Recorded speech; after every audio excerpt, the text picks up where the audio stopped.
جیسا کہ ہم دیکھ رہے ہیں 5 اگست 2019 کو ہوئے 6 سال ہو گئے اور اس وقت جو جموں کشمیر کی میں تو اس کو بربادی کہوں گی تباہی کی گئی تھی 370 کو ختم کیا گیا اسپیشل سٹیٹس چھینا گیا یہ کہہ کے کہ جموں کشمیر میں اب سب ٹھیک ہو جائے گا جموں کشمیر میں ترقی ہو جائے گی جموں کشمیر کے حالات ٹھیک ہو جائیں گے جموں کشمیر میں امن ہوگا جموں کشمیر میں دودھ کی ندیاں اور شہد کی ندیاں بہیں گی اگر آپ نے دیکھا کہ وہ پالیسی بالکل فیل ہوگی فلاپ ہوگی یہاں تک کہ حالات ایسے ہو گئے ہیں کہ 2 ملک جنگ کے دہانے پہ آ گئے ہیں اور فلیش پوائنٹ جموں کشمیر ہے آپ نے دیکھا حال ہی میں کس طرح سے امریکہ کے وہ بقول ٹرمپ کے انٹروین کرنا پڑا وہ بار بار کہتے ہیں کہ دونوں ملک نیوکلیئر کے دہانے پہ تھے جنگ کے دہانے پہ تھے اور یہ بات ختم نہیں ہوئی آج بھی جنگ تو ختم ہوئی مگر جنگ کا ماحول پورے ملک میں ہے بی جے پی نے بدقسمتی سے ملک میں ایسا ماحول بنایا ہے کہ آج سب جماعتیں ایک آواز میں کہہ رہی ہیں آپ نے سیز فائر کیوں کیا یعنی کہ جنگ کو چالو رکھنا چاہیے تھا یہ دیکھیے مینٹالٹی کیا بن رہی ہے ہمارے ملک کی کہ وہ کہتے ہیں جنگ ختم کیوں کی اور یہ پالیسی ہے بی جے پی کی اس ایگریشن کا جو انہوں نے جموں کشمیر ہی نہیں پورے ملک کے لوگوں میں ایک ایگریشن لایا ہے اب جتنی بھی اپوزیشن میں پارٹیاں ہیں وہ مجبور ہیں اگر وہ ایسا نہیں کہیں گے تو ان کو بولیں گے اینٹی نیشنل ہے اگر کوئی یہ نہیں بولے گا پاکستان پہ بم مارو بولیں گے اینٹی نیشنل ہے اگر کوئی یہ نہیں بولے گا کشمیر پہ جموں کشمیر پہ سختی کرو بولتے ہیں یہ اینٹی نیشنل ہے تو اس لیے سارا ماحول جو ہے اس وقت برباد کر دیا ہے انٹرنلی آپ دیکھتے ہیں جموں کشمیر کے حالات کو پہلگام کا اتنا بڑا حادثہ ہو گیا جس میں اتنے ہمارے معصوم شہری مارے گئے پچھلے 6 سال سے you a P a who P S A ہو روز چھاپے روز لوگوں کو بند کرنا جیلوں میں ہمارے ہزاروں کے تعداد میں لوگ بند ہیں مگر اس کے باوجود بھی جموں کشمیر کے حالات پہلے سے بدتر ہو گئے ہیں صرف یہ ہے کہ لوگ خاموش ہیں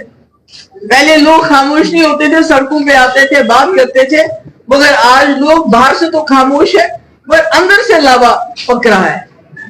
اور یہی وجہ ہے کہ آپ دیکھیے ہمارا ملک مطلب پاکستان کے ساتھ اس وقت مقابلے میں آ رہا ہے پاکستان کیا ہے اتنا سا ملک تو ہے وہ ان کی فوج دیکھیے ان کی زمین دیکھیے ان کی پاپولیشن دیکھیے ان کی اکانومی دیکھیے ہمارا 10واں حصہ بھی نہیں ہے واجپئی جی کی پالیسی کو چھوڑ کے کوئی گوڈسے کی پالیسی اپنا رہے ہیں اب دیکھیے ہم جاتے ہیں وہ بیگانی شادی میں عبداللہ دیوانہ پہاڑ میں جاتے ہیں اپنا جو ہمارا یہ سارا ریجن ہے اس کو ہم نے چھوڑ دیا ہم نے ساتھ کو چھوڑ دیا جہاں ہمارا ملک ہندوستان لیڈرشپ کا رول کر سکتا تھا اور اس سے فائدہ ہوتا اسے بجائے کہ آپ پورے دنیا میں اپنے ڈیلیگیٹس بھیجتے ہو اپنی کہانی سنانے کے لیے کہ ہم نے ایسا کیوں کیا ویسا کیوں کیا مگر ساتھ کے جو ملک ہے جو ہمارے ہمسائے ہیں جن کی وجہ سے ہماری مشکلات ہیں ان سے ہم بات بھی نہیں کر پاتے ہیں اور اب ساکھ کو بھی چائنا ہائی جیک کر رہا ہے آپ دیکھ رہے ہیں ساکھ is being high Jack by China تو ہم کہاں ہیں تو اس لیے میرا یہ کہنا ہے ابھی بھی وقت ہے کہ ان کو جو مفتی صاحب کا ویژن تھا جو ہم نے کانگریس کے ساتھ کامن منیمم پروگرام بنایا تھا اس کے بعد بی جے پی کے ساتھ ایجنڈا آف الائنس بنایا تھا وہ بی جے پی اور پی ڈی پی کا ایجنڈا آف الائنس نہیں تھا وہ جموں کشمیر کے لوگوں کا اور ملک کے لوگوں کا ایجنڈا آف الائنس تھا کہ جموں کشمیر کو اس مصیبت سے کیسے نکال سکتے ہیں کیسے ہم اور راستے کھول سکتے ہیں آپ نے لداخ کو الگ کر دیا مفتی صاحب کرگل اسکردو کا راستہ کھولنے کی بات کر رہے تھے سیالکوٹ کی بات کر رہے تھے چیت گڑھ سیالکوٹ کی بات کر رہے تھے تاکہ ہمارے یہاں جموں کشمیر جو پنجرے میں بند کیا گیا ہے اس کو کھول دیا جائے آپ نے تو کھول دیا کس کے لیے کھولا کس کے لیے کھولا آج جتنے بھی کرائم ہیں جموں میں پچھلے 6 سال سے آسمان کو چھو رہے ہیں کیونکہ جتنے بھی کرمنلز ہیں وہ آ رہے ہیں آپ کی روزی روٹی میں یہاں ٹاکا ڈالا جا رہا ہے ٹھیکیدار باہر سے جموں کے لوگوں کو منشی کا کام کرنا پڑتا ہے مائنز ان کے ہاتھ میں ٹھیکیداری ان کے ہاتھ میں نوکریاں ان کے ہاتھ میں अगर आप देखें कि कोई जो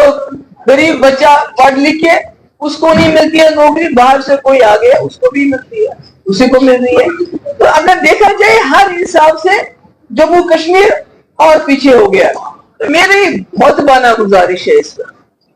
कि बीजेपी जो एनडीए सरकार है वो एजेंडा ऑफ अलायंस को खोले,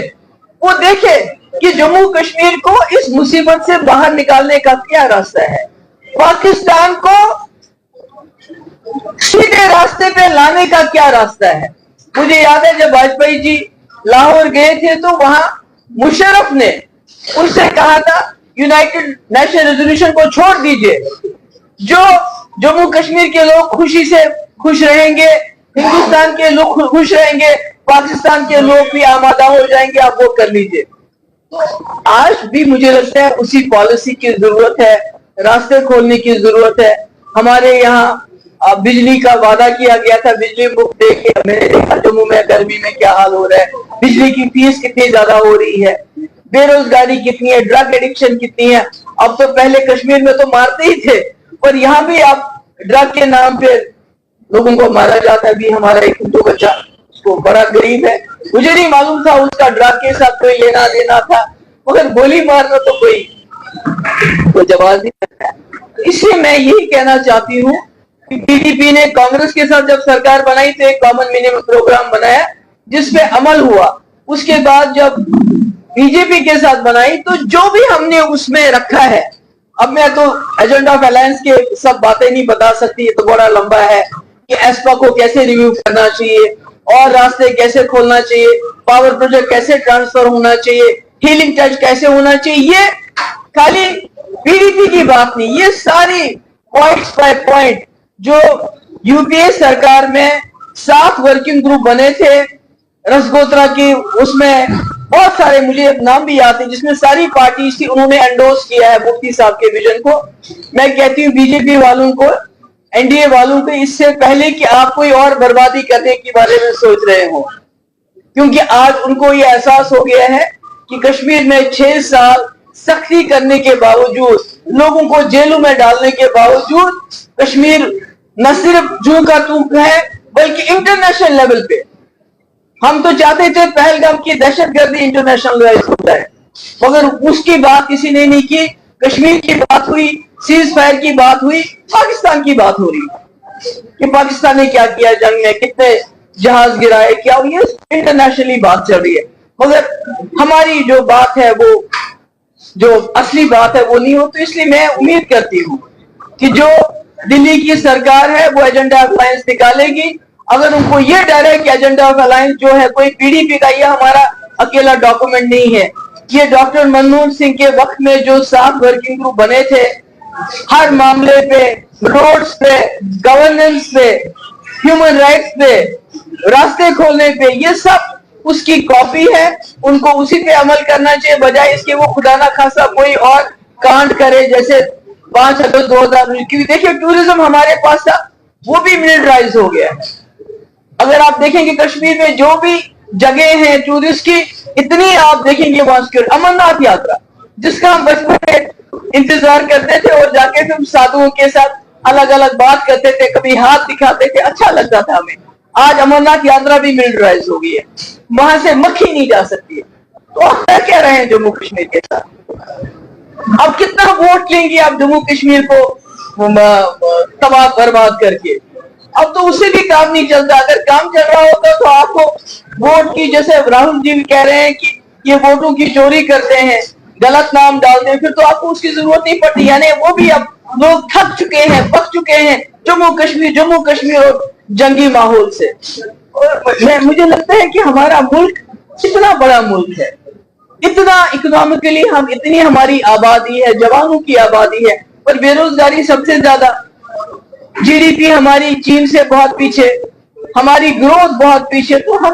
हम जंग में क्यों फंसे हुए हैं? और जंग किस वजह से फंसे हुए हैं? जम्मू कश्मीर की वजह से। मैं उम्मीद करती हूँ कि जो हमारे प्राइम मिनिस्टर, मैंने बार बार कहा, इंदिरा जी की तरह, वाजपेयी जी की तरह उनकी एक अथॉरिटी है, लोग उनको क्वेश्चन नहीं करेंगे। अगर वो कोई बोल्ड इंसानियत के दायरे में, ये नहीं कि तोड़ फोड़ करो, जम्मू कश्मीर के हिस्से कर दो, लद्दाख को अलग कर दो, اب اس کو الگ کرو، اب تیسرے کو الگ کرو. اس کے بجائے اگر انسانیت کے نام پہ جو ایجنڈا آف الائنس ہمارا رہا ہے اس کو کھول کے دیکھیں گے تو مجھے لگتا ہے جموں کشمیر کا باعزت حل ملے گا. جموں کشمیر کہیں جائے گا نہیں، پر عزت سے اس ملک کے